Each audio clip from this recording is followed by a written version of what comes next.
how many downloads of Jim and Bill It's Another Day podcast?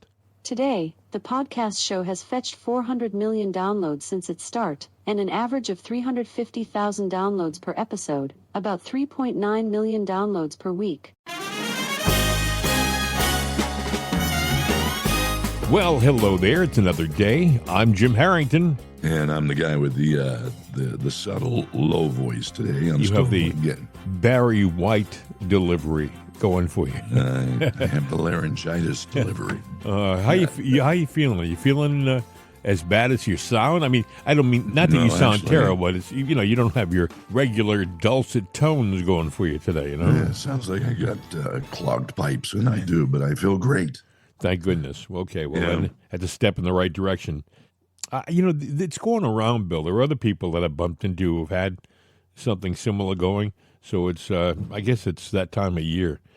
Hopefully you will be back to your old self before you know it. Oh, yeah. Lots of things going on. First of all, we should point out before we go any further, while you sip your Jim and Bill's Right Side coffee. Yeah, that's what keeps me going. Exactly. It helps to get his throat lubricated. You can have some, too. It's very easy to get at Jim and Bill's Right Side Coffee. Go to rightsideshop.com, or go to our website, It's Another Day. There's a button on the top of the page, and just click on that. It'll take you to Right Side Shop, and you'll see it's like a gift shop. There are other things in there, too, cups and sweatshirts and T-shirts and baseball caps and stuff like that. But also, you'll find our signature Jim and Bill's Right Side Coffee. It's a medium blend roast and a medium decaf roast. You'll love it. And if you have a liberal friend who, could use who could chill out a bit, who's always uptight and always tense, you sit him down, you give him a nice, tasty cup of Jim and Bill's Right Side Coffee, medium blend roast, and all of a sudden... It's kind of like a right side slap. The lefties. Yes, except it's a gentle slap. Suddenly they'll have an epiphany. Oh my God, what have I been thinking all these years? You got to try it. Jim and Bill's Right Side Coffee. Not if I give it to him with a cup and all. I'll throw it at him. No, Bill. Doesn't work then? No. Okay. I'll be nice. I'll be nice. You're not supposed to. You're not supposed to throw the cup at him, Bill. You're supposed to give him a cup of coffee. Even if it's full of coffee, hot steaming coffee. No. Okay. No. Okay. I think you're losing the point. But anyway, try it. Jim and Bill's Right Side Coffee. It's also a medium blend and decaf in case you can't have the high test stuff. And it's Jim and Bill's Right Side Coffee because we are the only coffee company in the world that have Juan Jose in the border crossers. But easy for you to say. Yeah, I'm trying to say Juan Jose and the border crossers do our jingle, guys. Wake up on the right side with Right Side Coffee. And they do it so well, don't they? Huh? Wake up on the right side with the Right Side Coffee. Okay. Talented guys. Lots of news, Bill. A lot of things happening in the news. Was it yesterday we were talking about James Carville and how he thinks that Trump's got a month left? His term, the honeymoon will be over in a month. Because people will be fed up. And I wish my voice were up to full speed because, I see that there's a setup in the progress. They are in the process of trying to set Trump up with a lot of different things. And what they're hoping is that time will be on their side. Then we'll forget about it's them doing all this stuff. And they'll be able to take the sum total of everything and blame it on Trump. Well, the interesting thing about Mr. Carville and his prediction, this is the same guy who, like literally 2 weeks ago, in case you weren't following, was crying about how the Democrats messed up and how they really blew it. I mean, the guy, I'm paraphrasing, but the guy was just about on the verge of crying. He was so upset with the Democrats. But suddenly, over the last 2 weeks, it's occurred to him, wait a second, maybe if I take another approach, do another tact, it might be more effective. So now his attack is hang in there. Within 30 days, Trump's entire, his whole effort's going to collapse. Well, I hate to tell you, Mr. Carville, but Americans have given Trump a big thumbs up and delivered crushing news to Democrats in a brand new poll. Democrats have this. Did you read this article, Bill? Yeah, I did. Yeah. They're down to 36%. A strong majority, 58% of respondents credited Trump with a better job performance than former President Joe Biden. I mean, every poll that's coming out right now shows President Trump doing very well. And by the way, they're talking about Elon Musk and Doge. The thing that gets me, Bill, is the federal employees are just insulted at the fact that Elon Musk would have the audacity, the audacity to say, I want you to give me 5 little points, just bullet points as to what you did last week. Here's what the left is trying to do. They're trying to divide the party. They're saying that Kash Patel and Tulsi Gabbard are bucking back against Elon. And I read the memos from them, and no, they're not. No, they're not. You're right. No, they're not. President Trump all. was asked about that in one of his impromptu press conferences. He said, "No, not no pushback, just clarification, just as nothing to their employees. Yeah, that report to them. Yes, it's amazing though. They like you just said, Bill, they're trying to tear it all apart, and it's just not working. But you know, Bill, I'm going to ask you because I can tell you from my experience, I spent a lot of years in broadcasting. A lot of years. Right. I was on the air, and I was also in management in broadcasting. I always had to account for what I was doing. I was always asked, "What are we doing this week? What's happening? What's the latest?" Accountability was part of the private sector, at least in broadcasting. Every Friday, I had to do a report. Yeah, and that was usually 2 pages long, just little bullet points of everything that we did, and then I had to say what I was going to do next week. And they compared the two. You're damn right. Yeah, Now, I better hit some of those points next week. Yep. There may be things that come up in the meantime, but I better be on track and on focus. I had to do that for my entire management career. That's and what you know what? It as keeps you did focused. Bill, as did I. And but what you just said is true at the very end. I didn't mean to step on it. It keeps you in focus. Yeah, it's a great management tool. But you by the general manager in our case asking for these bullet points and what do you do? Where have you been and what are you doing? You know what did we do last week and what are we going to do this week? It keeps you on track as a manager. You know what? I had a desk drawer full of dated yellow notepads. Now, you know, one set of pads was everything that I, took notes on it that I did. Mm-hmm. But I would also do a daily log of everything. And that log was dated. That notepad had a date range. So if anybody ever said, "Did you do this?" I could go through it real quick and I could find the date, the time, and I could refer to, some file. Yeah, here it is. And, it came in handy when, if you fired somebody too. Absolutely. If you fired them for cause and they were challenging their unemployment, I could show up with notepads and say, "Well, here you go." Yeah. And sadly, they got denied. But the point was, they should have just left well enough alone because when they challenged everything, you have all the records.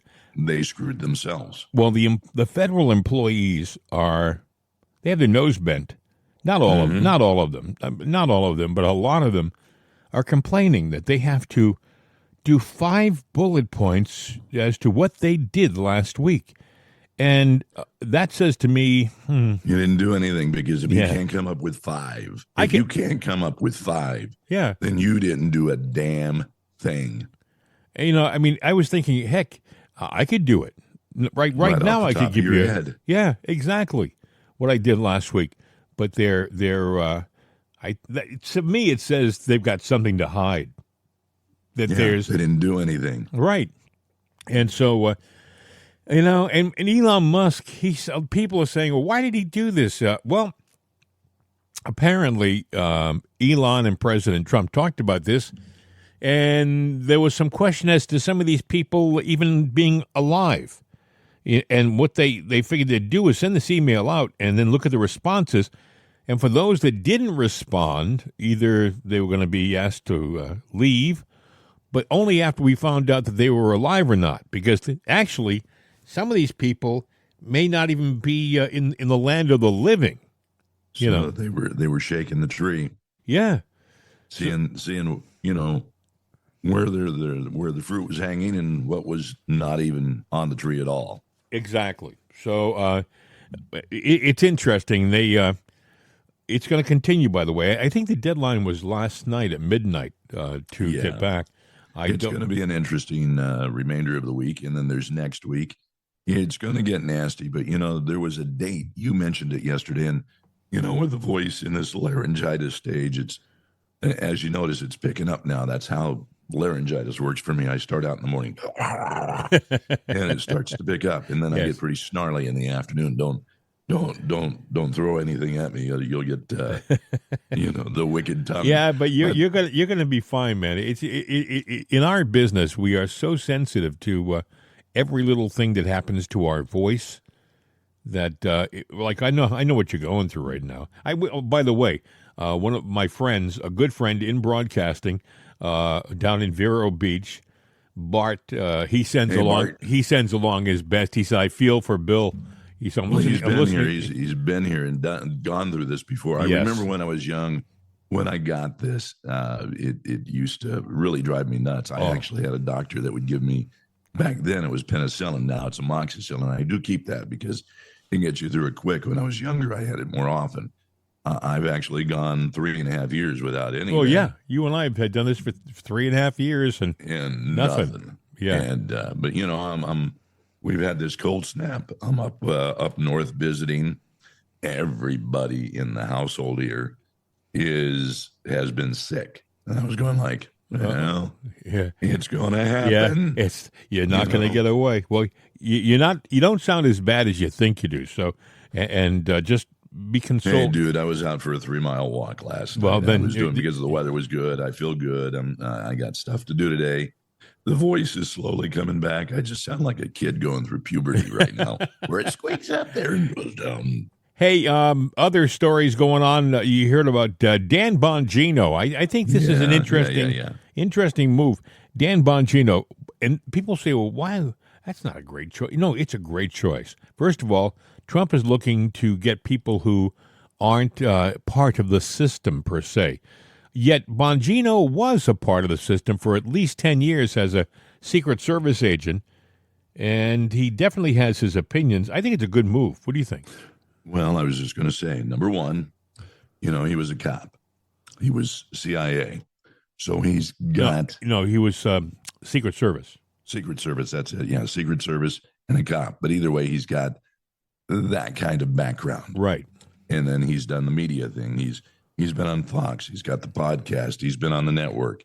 So he's got a good voice, public opinion. What do you think? He's one of the principal investors in Rumble, Yeah, he's his own press secretary. Yeah, he is. And public spokesperson. Yes, he is. So when he does something, he doesn't have to go to a writer or anything like that.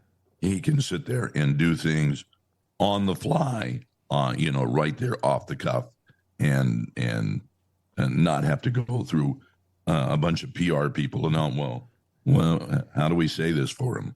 He can say it for himself. Yeah, he's I think the perfect choice for deputy director of the FBI. Oh hell yeah, good choice. And he's a tough guy. He's 50 years old. He is a physically strong guy. About 2 or 3 years ago, he actually went through a bout of cancer and chemotherapy. And he beat it. But he doesn't take life for granted, and not that he ever did, mind you. But he gave him an extra special look at life. He is going to make the best of us. People say, well, why did they pick him? This is a big sacrifice for Bongino, and I'll tell you why. Mm-hmm. He's built up quite a nice little broadcasting empire. He's got a very successful podcast. Which is heard around the world. He's got this radio program. I don't think his program technically was the successor to Rush's show. I think that Clay and Buck literally that was the slot, but Bongino went in the same time slot, and Bongino I think is more successful rating wise. So he's giving up a very successful radio program He's a little bit of a media empire is what he's given up to be deputy director of the FBI. I don't think he'll make as much.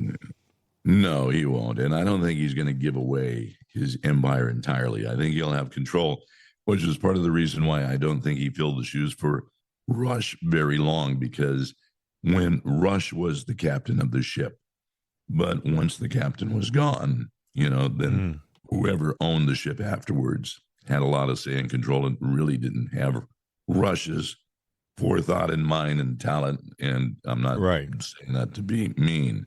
It's just they didn't know.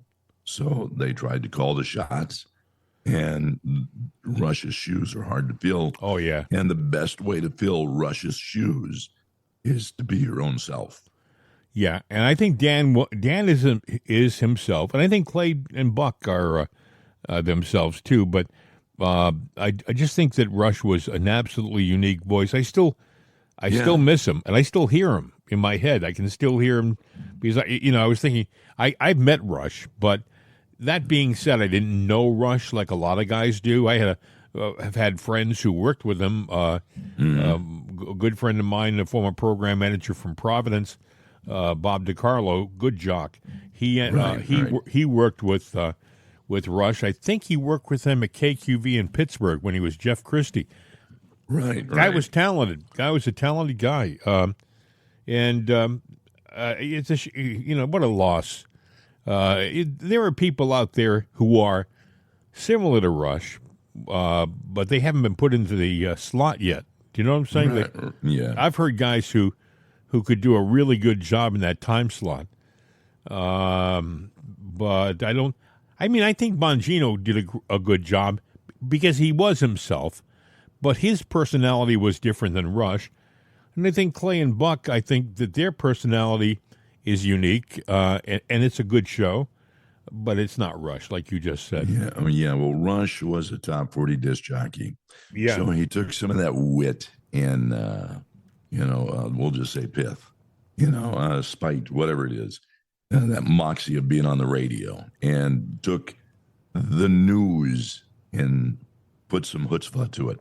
That radio chutzpah, and it was magic. He took two pieces of wood and nailed them together in something different. Yeah. And that's what worked. I had, for me in Pittsburgh, I had a guy, Jim Quinn, and Jim Quinn had kind of did the same thing. They worked together at KQV and another station in Pittsburgh, and they were in New York, or at least Quinn was. Yeah. And Quinn did the same thing. And every damn day, when I was Quinn's program director, really nobody is Quinn's boss. I know. I know Jim. Yeah. But you're not his boss. No. But every day he talked to Rush, and they would sit there. Rush would sit there and go, "Well, I'm going to do this today." And he'll go, "Yeah, I'll do that tomorrow." And then Jim would say, "Well, here's what I'm doing." He goes, "Oh, well, I'll do that tomorrow." So they would interchange. Yeah. And what Rush always said. You never forget when you're in this business that you're an entertainer. Yeah. Rush wasn't just a talk show host. There are a lot of guys who you hear on the radio doing talk shows, and they're just talk show hosts. I mean, they're like experts in their field, but they're not experts on the air. Rush was a radio guy first, I think. At least it was like 50% of his persona. Mm-hmm. He always knew that he was on the air. And people may say, well, how important is that? Believe me, you can hear the difference. If you got somebody who doesn't know what he's doing on the air, you can hear it. Yeah, and you know what? It's funny because they get into their little shenanigans that they do. They do theme songs like I think Rush did it. We did it. When you do Hillary News, you'd play the bitches back, stuff like that. And then sometimes some of the stars would go, "You can't use my song that way." And then even though they were liberal, they would kind of laugh at it because it was theatrics, it was staging, it was fun. And it made your point. It punctuated your point of what you were doing. Yeah. Dan Bongino started his program off yesterday. I think this cut, though, was from his podcast, which is done an hour before his radio show. But he did basically the same thing on both shows. Listen to what he said. And it kind of broke down a bit because it was, this is now real. So, President Attorney General Bondi and now director, gosh, that sounds good to say, FBI director Akash Patel offered this role, a role I expressed an interest in. And ladies and gentlemen,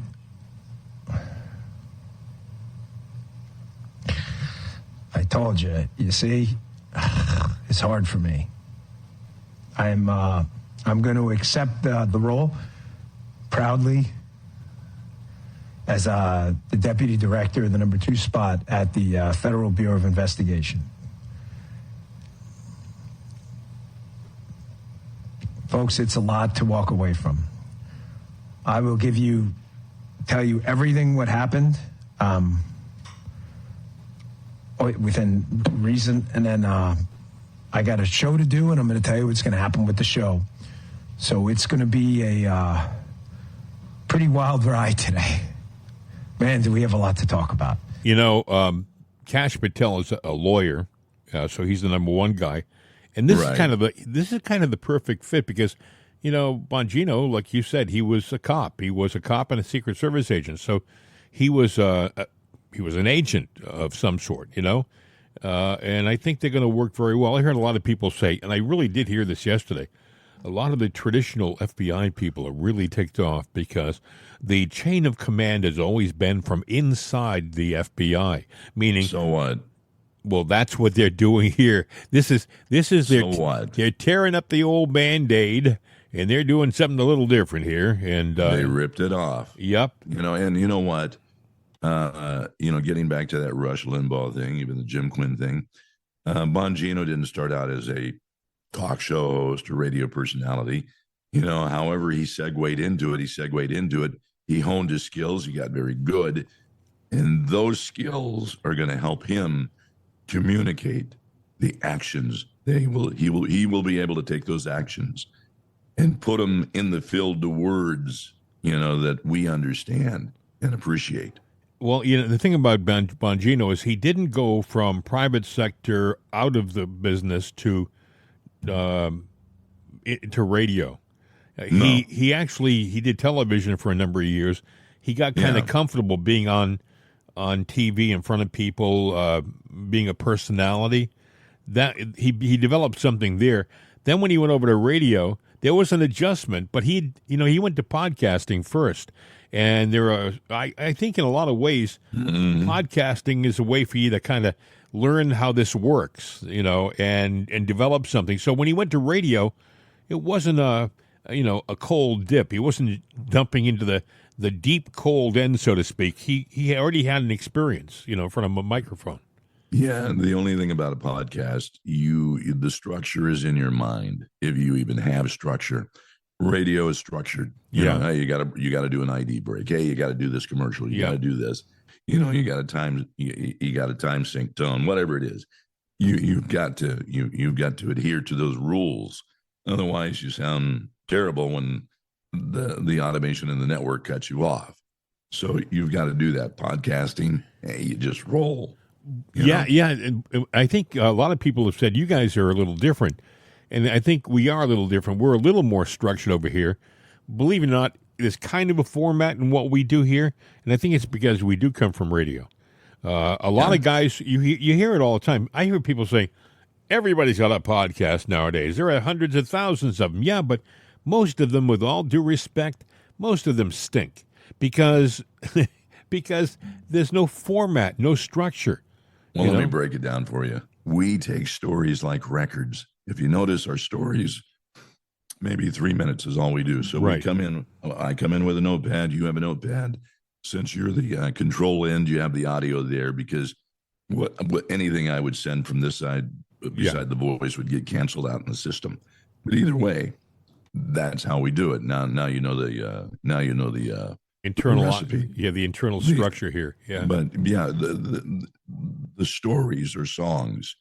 And so we have 8 to 10 stories, maybe 12 that we do in an hour. The only thing that might stretch out is when we play in actuality, a clip, because that's like FM, man. We got the long extended version.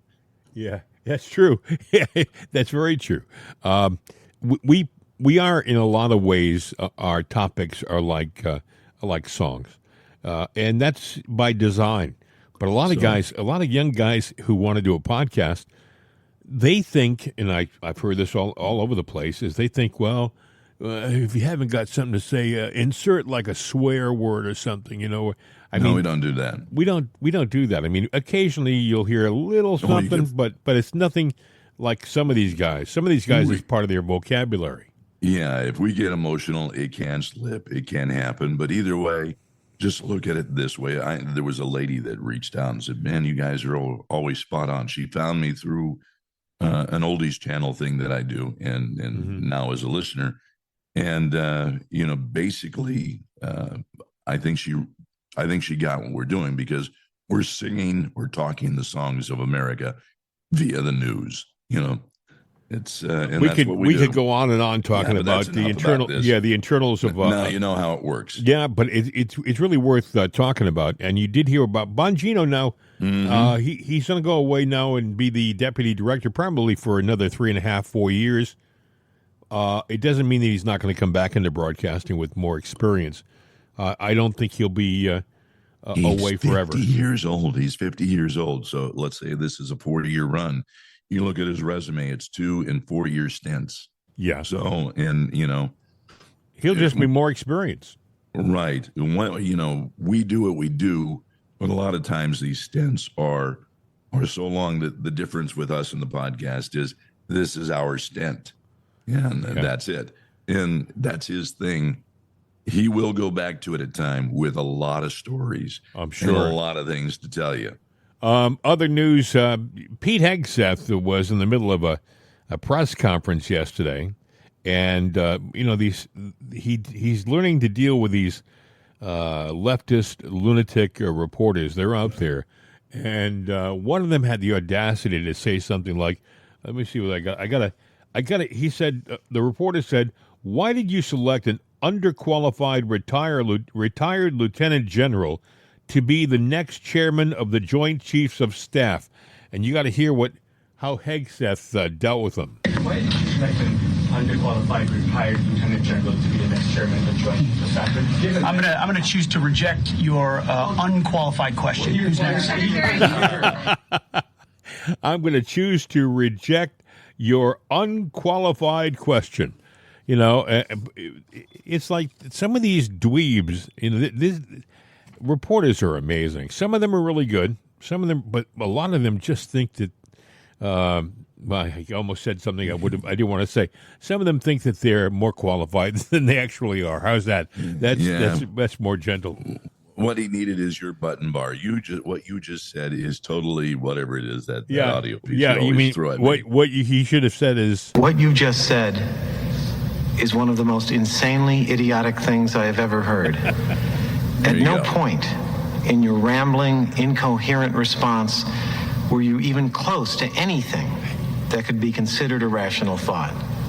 Everyone in this room is now dumber for having listened to it.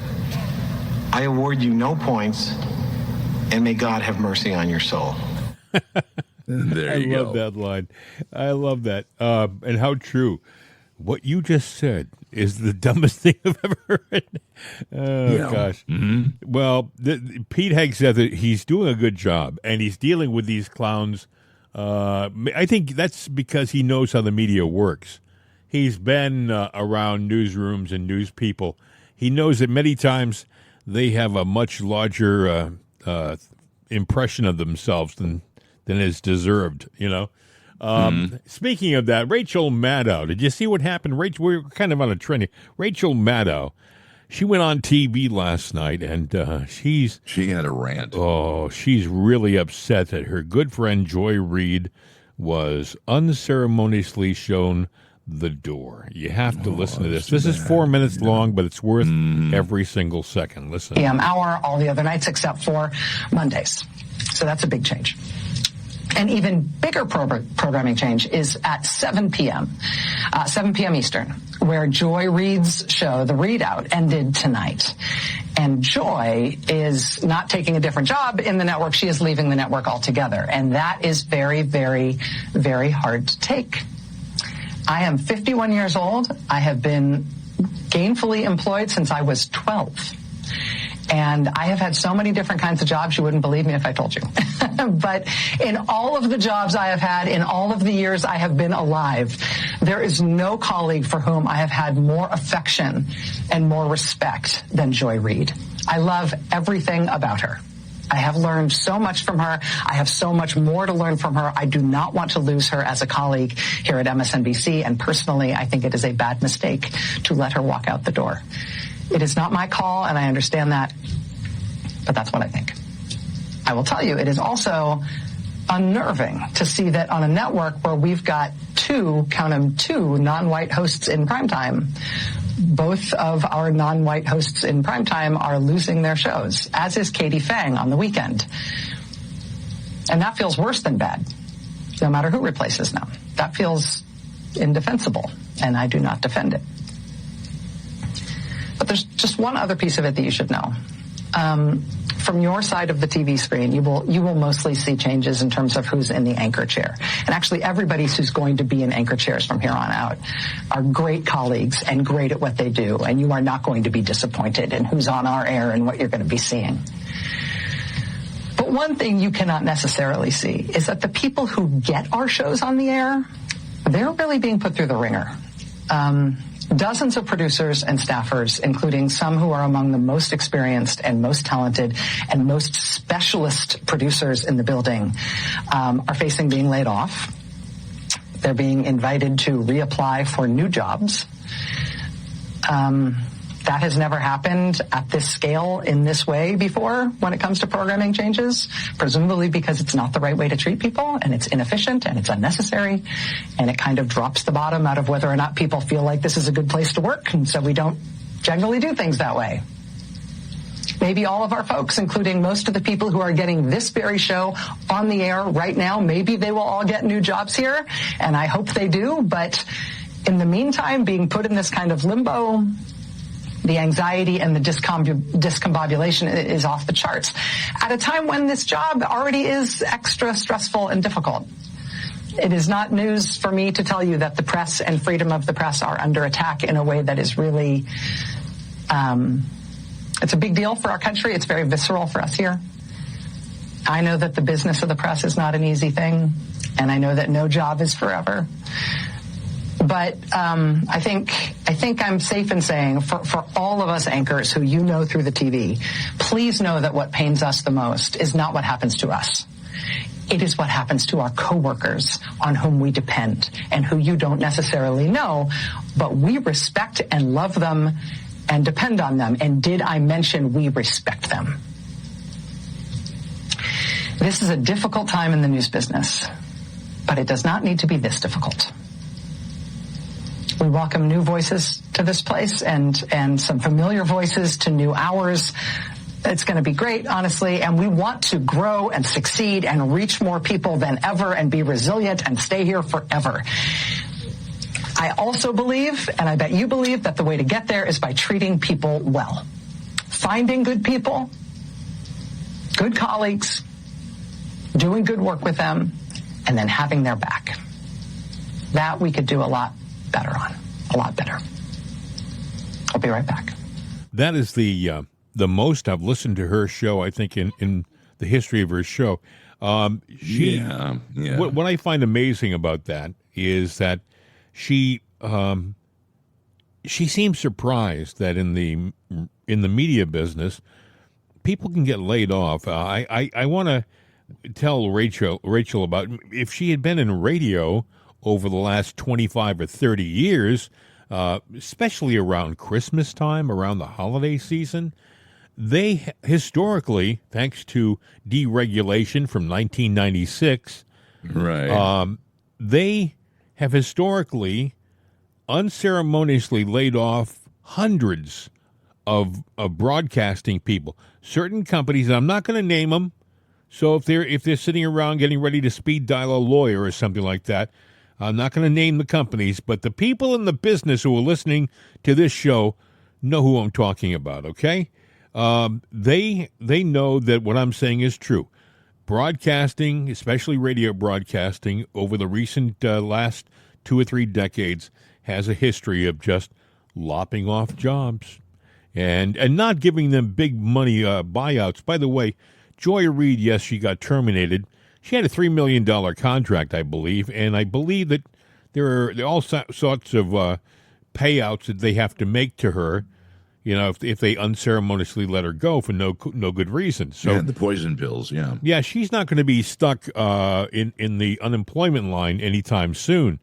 No. And I hear Rachel talking like this has never happened before in the business. Trust me, it has happened many times before, Rachel, in the business. It just hasn't happened to you. Okay. Well, Rachel knows that. Her first maybe minute of the diatribe was just a tribute. That was fine. But then she went on, and that's where she made a mistake. Now, she should realize that her rant, she's circling the drain too, and she called it, she made it a racist thing. Oh, yeah. You know what, Rachel, you're right. There are white people there that deserve to be fired. Oh, you're one of them. Yeah, maybe she said the two non-white hosts are being let go, and she made it sound as if they were being let go because they were not white. Let me explain something. I heard this yesterday. Joy Reid has an audience of 59,000 viewers. I worked at some 5,000-watt radio stations that had a larger listening audience than her network had viewers during her time slot. They couldn't give her show away. All right. She also set herself up to be a racist almost every night. Now, she could have done it she may think she have had a great cause for doing this, but every night she would blame just about everything on color. On skin color. White man bad, white man bad, white man bad. Well, I'm sorry, but I'm a white guy, and I don't think I'm a bad guy.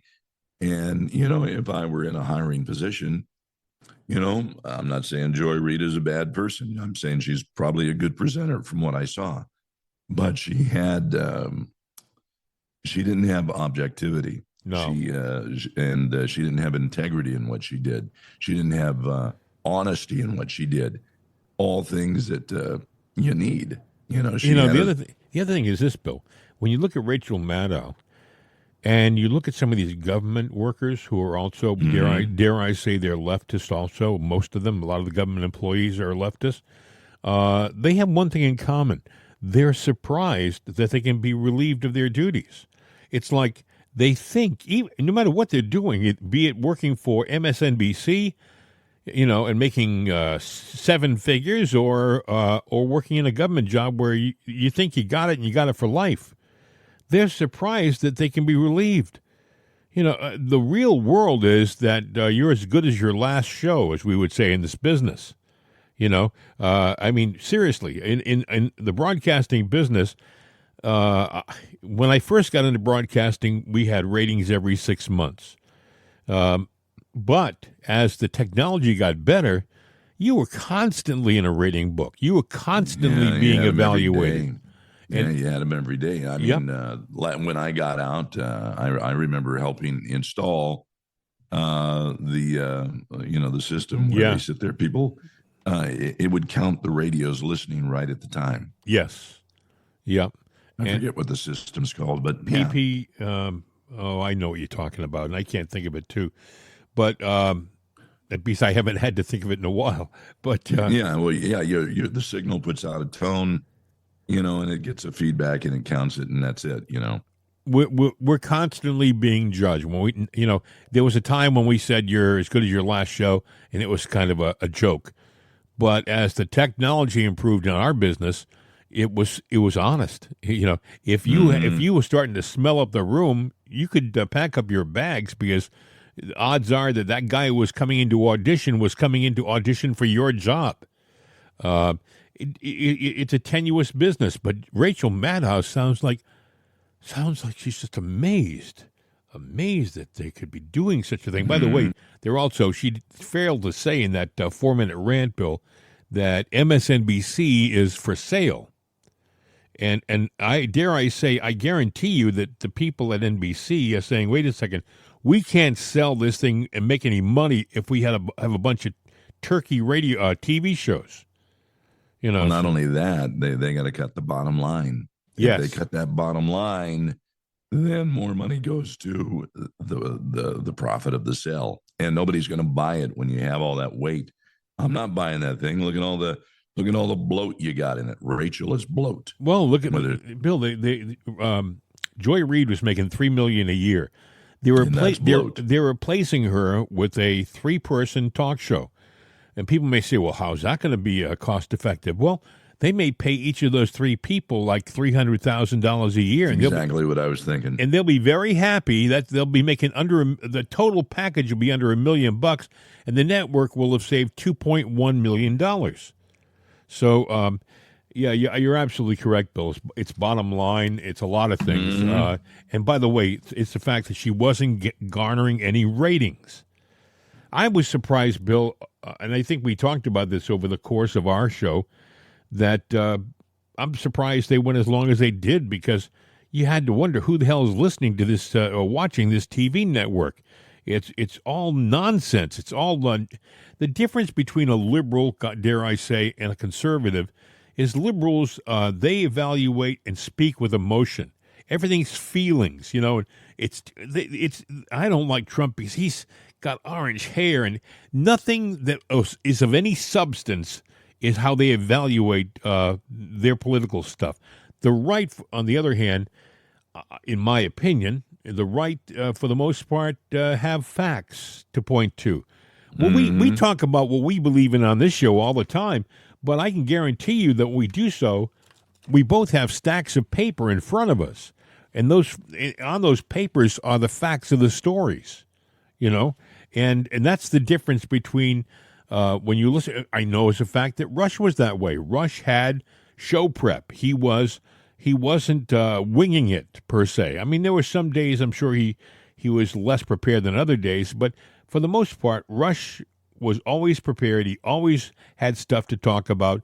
He always had the facts and the figures at his fingertips, And whereas to the left, when we listened to Air America, when that was 15 years ago, God, did anybody do show prep, or was it just people say, I don't know how that didn't work. Well, you didn't listen to it, obviously, because it was a turkey. Anyway, Bill, we could go on and on. I feel like we're a little inside baseball today. Other things to talk about, Alina Habba, her. She was asked about the Jeffrey Epstein stuff. Apparently, there's a lot of talk going around Washington now that Pam Bondi and Kash Patel, they're going to be releasing the Jeffrey Epstein stuff, and a lot of people aren't going to be happy. Listen. Attorney General Pam Bondi is now vowing to release the bombshell Jeffrey Epstein documents. She says it's sitting on her desk. Lena, do you have any insight on what's coming? Transparency. Transparency is coming. We had a lot of defiance, I think is the word you were looking for, from the radical left, and that's because they would have rather us kept quiet. They didn't want to expose the funding that they were getting through NGOs, through USAID, and now they're going to panic because they don't want anybody to know who was on Epstein's Island, who was a pedo, and who is probably still sitting in D.C. And the reality of the situation is this: there will be accountability, and America deserves it. We needed to know what the drones are. We needed to know that we were okay. We need to know about Epstein's Island. We want to know about JFK. The days of American government hiding from American people are over. We need transparency. We have done that, and we will continue to do so. I'm excited for Pam and now Kash to get in there and clean up our mess. Bill, I was just thinking that, we talked earlier at the very top of the show about James Carville and how he said that over the next 30 days, Trump is going to collapse, and I was thinking, why does anybody give him any credence anymore? I mean, if anything, he was more of an expert on the old school politics. He doesn't have a clue what's going on right now with Trump. Trump has got a full court press going every day. Well, there was a lot of shenanigans in the old school and the new school and setups. And, like there was an airline yesterday, probably didn't hear about it, not in the news, but I saw what happened. Apparently there was a plane that was around Atlanta that had to do an emergency landing because the cabin filled up with smoke. Another Delta Airlines plane. Yeah, I saw that, Bill. And so what the hell's going on with all these incidents? And that's where I'm saying there's a setup coming. They're saying March 4th, what they're trying to do, that has nothing to do with Trump. But if they sit there and they stack and stack and stack and build this high mountain of negativity and find some way to put a little cherry on top that says Trump, that whole pile of crap becomes the Trump cake. And it's funny you should say that, Bill. That's a very good point. I think that, in case you haven't heard it, friends, the word going around now is March 4th. Right. Something big is going to happen. Now, I don't know what the heck they're talking about, but I think what you're saying is true. I think that the deep state is desperate. Nothing is more desperate than a cornered rat. And these guys are in the corner. They got Doge coming down big time on them. They have to account for their stuff. They have to. Trump is going to do a live. Think about this: a live broadcast from Fort Knox. He's going to go in with cameras. And see what's in there. What's the date on that? What's the date on that? I don't know, but that's an interesting point. Wouldn't it be interesting if it were March 4th? See, I think it's after that. I don't think they want Fort Knox to happen, because what happens? I mean, I saw a funny meme where somebody said, "Yeah, they looked in Fort Knox and they found all the eggs. They were in there." Yeah, but where are the gold bars? Are they really in there? I saw a funny meme. It said employees of Fort Knox, and it shows this person with cut pieces of wood, and they're painting them gold. Yeah, because if the gold is not there, we have the biggest stockpile. Where is it? Who has it? Yeah. Is it? It's somewhere. Maybe it's sitting in some oligarch's private vault. Did we ever have it? Well, that would be the question. But see, what I'm saying is, they want to build this mountain of negativity, all this negative stuff, and then they put, this one little crowning cherry on top, and then all of a sudden, everybody remembers all these negative stories and tie them to Trump. We've used the reverse marketing ploy. Going back to the radio thing, I had a guy that had all kinds of negativity. We found one positive thing, and that was the icing on the cake. And it became his cake. And then people they forgot the stories before. They just assumed everything else. But you know what, Bill? Here's what I think with Trump, the deep state has more than they can handle. I'll tell you why. He has developed over the course of the past few years an intimate and very unique relationship with his followers. Mm-hmm. And I mean, he's not just another candidate. He's not just an opponent. He literally, to the people who voted for Trump, they feel like he's one of them. Okay, he's one of them. And I think that's the difference. We all kind of know all this stuff is going to happen. We all know that something is going to happen. By the way, Bill, they've got to come out pretty darn soon and tell us what the hell happened July 13th in Butler, PA, because they have told us nothing. Well, they should do. Today is Tuesday. Thursday, that hit with July 13th. Friday, they should hit with maybe the Epstein thing and with Fort Knox, because 1 week from today is March 4th, the magical number day. Let's just blow it out of the water now. Yeah. Well, fire the big guns, get Big Bertha. Maybe they're going to do it. Maybe they're going to do it. They had Macron in Washington yesterday with President Trump, and despite what the media wants you to believe, they have a pretty decent relationship. They're pretty good friends. Now, Macron is not perfect, and I'm glad he's the president of France and not the U.S., because I understand one of the things they talked about yesterday is the French government cracked down on one of the TV networks. They actually censored one of the TV networks yesterday, something that we don't do here. But, They've talked about it. They've talked about it. Well, maybe there are some people on some of these TV networks that are doing treasonous things. I'll just leave it at that, Well, Rachel kind of mentioned that, Yeah. what she calls democracy and what she calls freedom of speech. Well, you do have freedom of speech.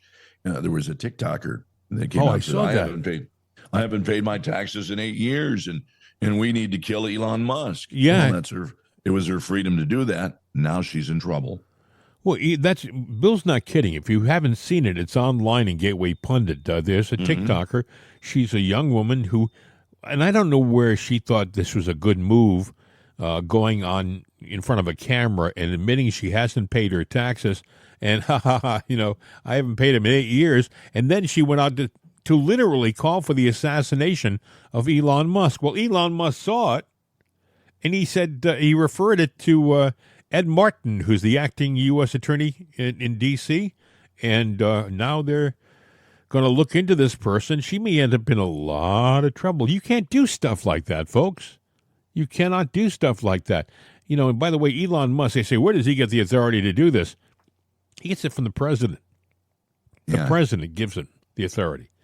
Yeah, and this is nothing new. I mean, Biden's done it, had people that he appointed that had authority. Everything that they're, chastising Trump for, well, the Democrats have done themselves. But what's good for thee, or for me, is not good for thee. Right. They have double standards.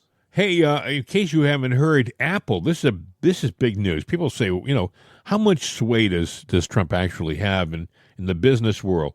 Well, let me tell you how much sway.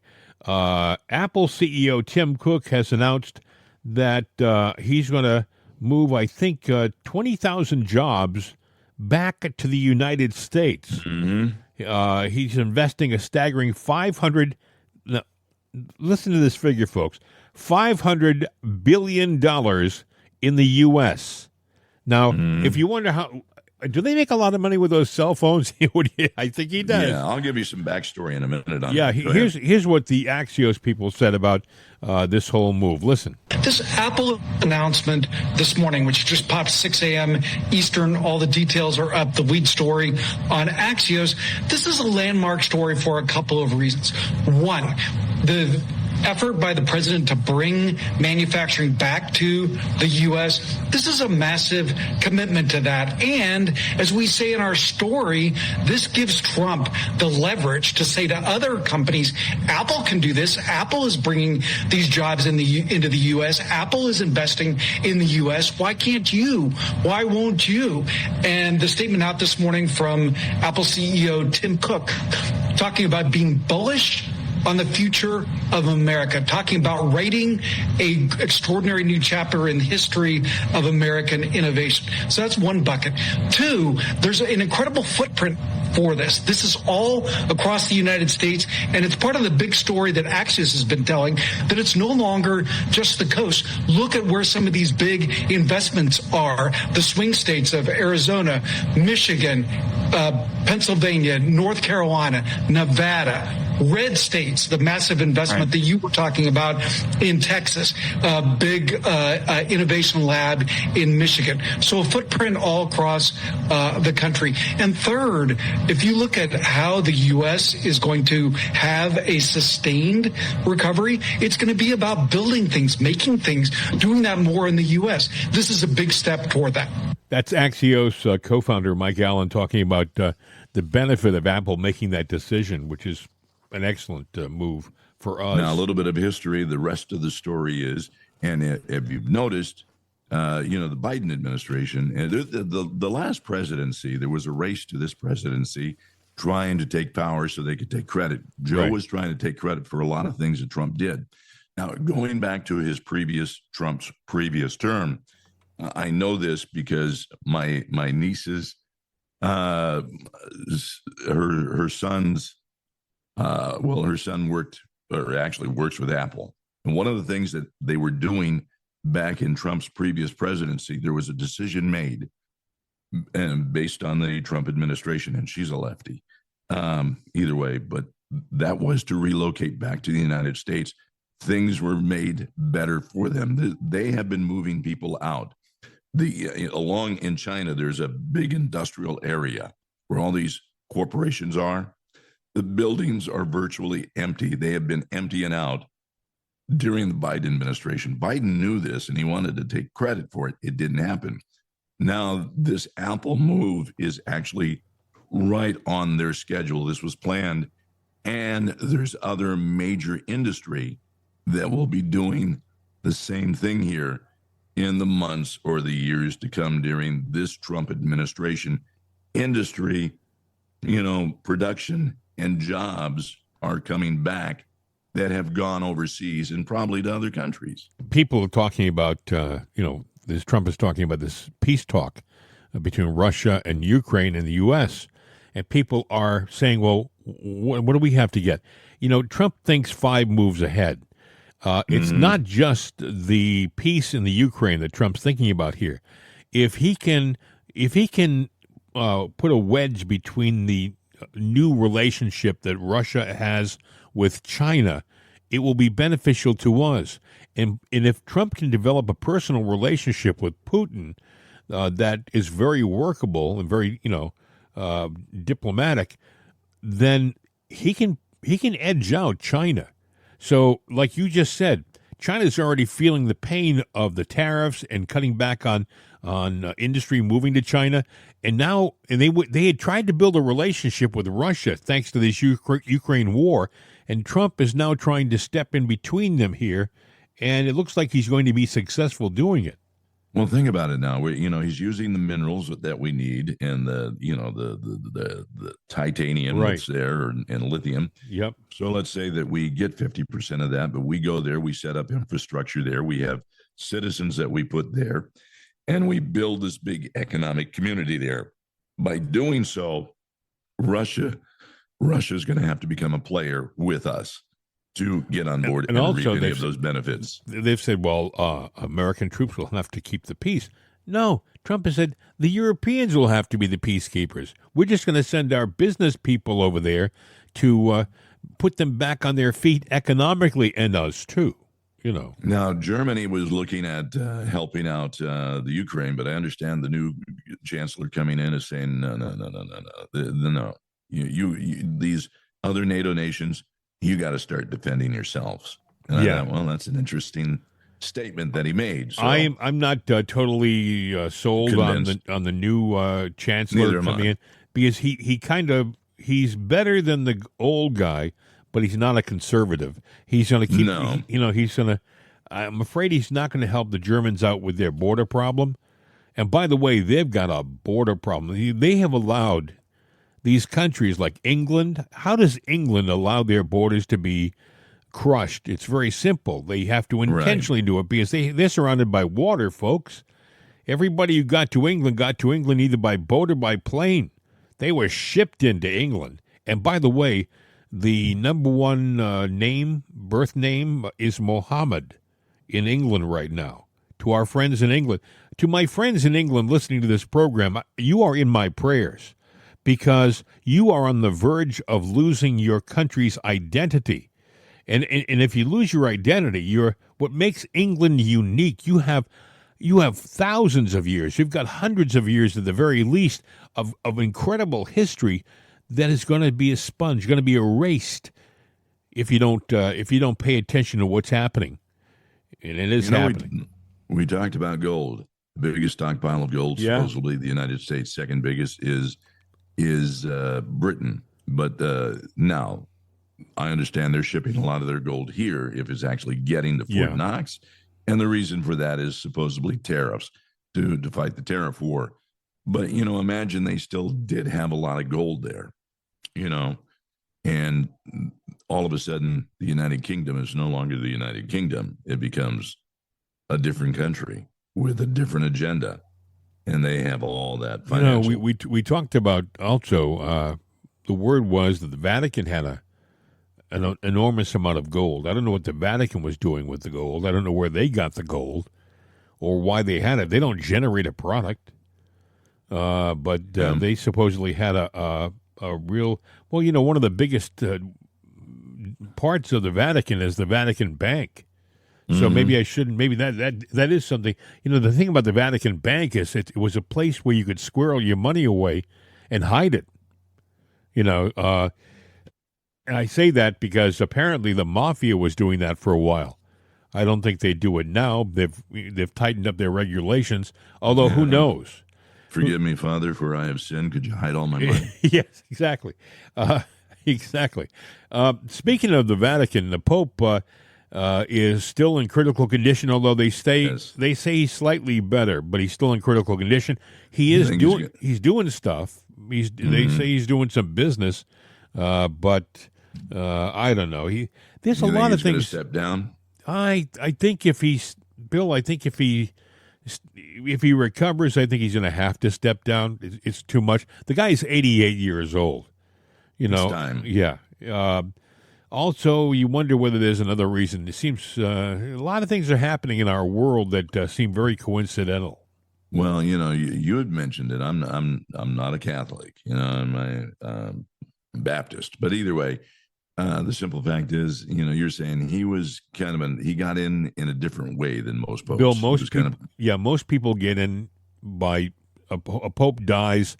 They have a conclave with all the cardinals getting together in Rome. They go into a secret room, close the door, and they can't come out of the room until and every night they will set smoke up out of a chimney. And when the smoke comes up white, I believe, that means they have a new pope. When it comes up black, they haven't made a decision yet. Well, this guy, in my lifetime, only time it's ever happened, I've seen a number of popes pass away in my lifetime, but in my lifetime, this guy was inserted. I'm talking about Pope Francis. Pope Benedict was still alive, and all of a sudden, somebody somewhere decided that maybe it's a good idea that he retire and be sent out to pasture, so to speak, which he did. And by the way, he was alive. He's gone now, but he was alive for many more years. He could have been pope for a number of years. But see, here's the problem. Pope Benedict was a conservative. Pope Benedict was a staunch conservative. And the world global politic was such that they wanted liberals in every facet. And so the people that made that decision, made those choices, I'm going to ask you right now, do they have another candidate that they can just plug in? The answer is probably. And they probably will pick whoever they want to pick. It is not a democratic, this is a bunch of guys getting together in a secret room. They've done it for centuries. They close the door and somebody selected, and nobody knows who it is. And, the funny thing about faith, any faith, and, Catholicism is the oldest Christian faith in history. People say, what are you talking about? Well, it was the first religion. And then they had the Protestant Reformation, and a lot of different Protestant faiths were started and broke off. And that's what, but they all call themselves Christians because they all believe in Christ, and the story of Christ. But the Catholicism has got some issues, and I don't know whether they'll ever be able to rectify them, because as long as it's an old boys club, do you know what I'm saying? As long as good old boy club. Yeah, as long as the guys in the club get to choose who's doing what, where, when, and why. I always thought to myself, the thing I never could understand, even as a kid, is supposedly Peter built the Catholic Church. He built the Vatican, supposedly. Right. And I think to myself, Jesus Christ, who's really the guy who founded the church, he never had any money on this earth. He lived in complete abject poverty. He lived on the benefit of largest of friends, and he died on a cross when he was 33 years old. He had nothing, maybe the clothes on his back, and yet all these guys in Rome have lived in wealth, in opulence. They live more like kings than like Christ. So, but here's the thing. Faith isn't about them. Faith is about your relationship with God. I know I'm talking a little theological here, but and I don't mean to. But you don't. Your faith should be between you and God. That's exactly. I could go on, and we'll do it. So maybe for a Sunday program, we'll talk about faith. Jim, we don't do Sunday programs. Well, then you're in church. Then I'll call you. You're in church. Then I'll call you. We'll talk about it. Well, we'll call from the back pew, because the one thing about Protestants, Protestants, Baptists, when we go there early to get a back pew, they fill up quick. Yeah, the back pew is always it's a good place to hide. You got it. The pastor can't see you. Anyway, Molly Hemingway was on TV over the past couple of days. Molly Hemingway is a very smart young journalist. She was talking about Doge, and she was defending Doge. And I think she did a pretty good job. Listen. Well, why are they focusing on that? I think the big issue here is we're finally having a fight that has been 100 years in the making. We have a constitution which has 3 branches of government. Congress is the most important, the first one, the executive and the judiciary. But over the last 100 years, we've built up this 4th, completely unconstitutional branch of government that enforces the laws, creates the laws in many cases, this regulatory state, this administrative state, the bureaucracy. And when Democrats are president, that bureaucracy goes very well and it helps them. And when Republicans are president, it works as a fight against it. And so the question is, can you have a constitutional system of government with this completely unaccountable, unelected 4th branch of government? And so all of these court cases, we'll see how it all ends up, but that's what it's about. That's why Democrats are freaking out about it, and that's why Trump has chosen this battle. Right, and to that. That's Molly Hemingway, and she's a smart person. Bill, I think Doge is a great idea. Something that should have happened a long time ago. We should have always had a real accounting about what's happening with our money in Washington.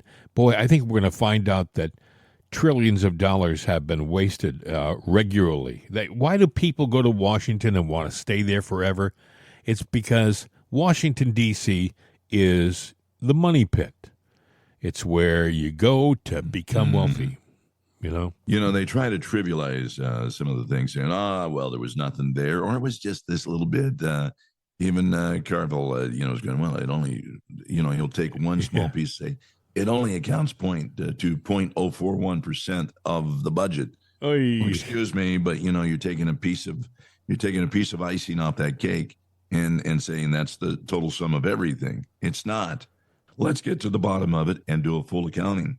Because they are finding big stockpiles of money that have been just, I heard someone, Bill, for lack of a better way, pissed away. I heard someone say, they're only talking about $8 million. And I thought to myself, are you nuts?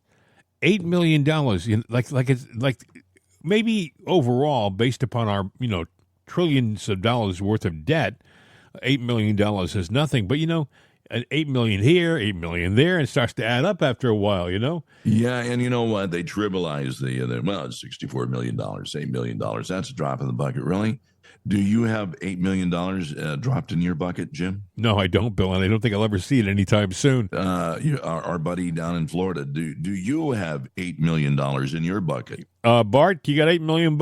See, I know he's saying no. Yeah, he's laughing right now. He's rolling on the floor. Exactly. Hey, speaking of rolling on the floor, I want to play this before we end the program today. John Kennedy, Senator John Kennedy from Louisiana, always a man with a great phrase, some good words. He was giving some advice to Democrats. You got to listen to this. In terms of the Democrats, I've got a lot of friends who are Democrats, and they haven't asked me for advice. But if I did, I'd tell them, look, you just got to try harder not to suck. I mean, think about it. Over the past 4 years, the Democrats mismanaged Congress. They mismanaged COVID. They mismanaged the economy. They mismanaged inflation. They mismanaged the national debt. They mismanaged Afghanistan. More recently, in their opposition to President Trump and Mr. Musk, the Democrats have chosen to support the bureaucrats and the spending porn over the American taxpayer. Just like they support illegal immigration over the rule of law, just like they support transgender athletes over women's sports, just like they support Hamas terrorists over Israel. All Democrats are not like this, but the party is controlled right now by people who majored in online activism with a minor in puberty blockers.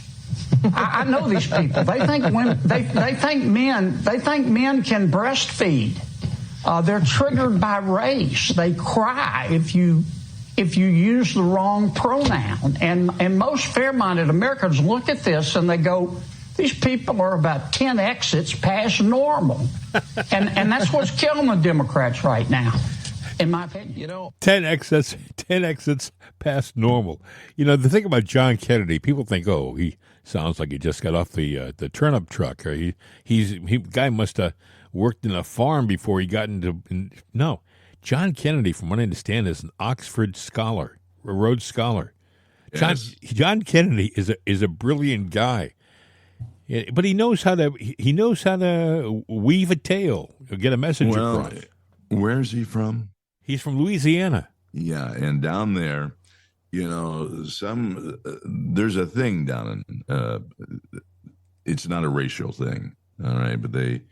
Measha, some of those Kunasses, they sit there and they play you. They put on that bumpkin appeal and they sucker you in. Yeah. And so, he might be a raging Cajun, he might be this, he might be that, but either way, it's a coy way of playing you. What did he say? 10x is past normal.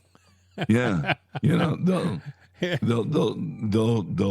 lure you in, and then they'll zing you. Yep. And they do that. Yeah, he sure does. Speaking of luring you in and zinging you, let's talk for a second about Jim and Bill's Right Side Coffee. Once you taste it, that's the lure. It'll grab you. You'll never want any other kind of coffee other than Jim and Bill's Right Side Coffee.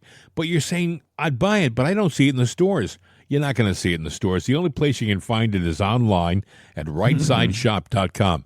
But it's there. It's a delicious blend of the finest Colombian coffee beans and beans from other places, and they are selected by people who know their stuff. They don't just pick any old bean to make Jim and Bill's Right Side Coffee. There's a thought process involved. You'll love it. Jim and Bill's Right Side Coffee. It's a medium roast and medium decaf roast. Also, we have Mappa, another blend of coffee. Make America percolate again.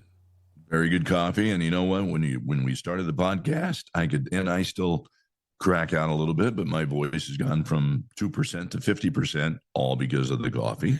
and just imagine how the coffee would do you with a little toddy in it. Yeah, 4 out of 5 doctors recommend Jim and Bill's Right Side Coffee. No, they don't. But yeah, we got the one doctor that doesn't recommend it. He's in a dead. Private room now. He's a punching bag out in the back. But anyway, try Jim and Bill's Right Side Coffee, will you? It's available at rightsideshop.com, rightsideshop.com, or you can go to our website, itsanotherday.com, and there's a button there. You just hit the button. It'll take you right to our storefront. Also, we have Juan Jose and the Border Crossers. They do our jingle. Wake up on the right side with Right Side Coffee. Oh, that's great. Well, my friend, I think we've just about done it. This show has gone by in record time. You have anything else you want to add before we pull the plug? No, there's a lot of things to talk about, and I think today will be a pretty good news day. There's a lot of things out there happening. Again, I'm waiting. I'm waiting for the Fort Knox story. I'm waiting for the Epstein story. And I'm sure there's going to be some other kind of airline news today. By the way, that airline story, that was I should point out, maybe I did point out, it was another Delta plane. Delta was the plane that crashed in Toronto last week, flipped over on its back. And this was a Delta. All right. So you've got, maybe some DEI stories here. You might have some weird maintenance stories here. Now look, actually during Biden's administration, his first 30 days, they had some 75 air mishaps. They happen all the time. We're like 35 or 40.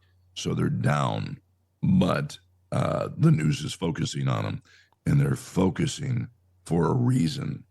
And don't think otherwise. There's a reason for this madness. We're being set up for something. And Trump knows this, by the way. Trump is not sitting idly by. I think he also, by the way, Bill, probably has an idea what's coming down the road.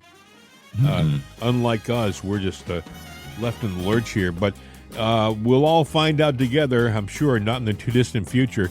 I've just about done it, my friend. Anything you want to do the close? You want me to do it? I'll do it in a subdued way, but we'll just, sit there and go, hasta la vista, baby. We're out of here. I applaud you for effort.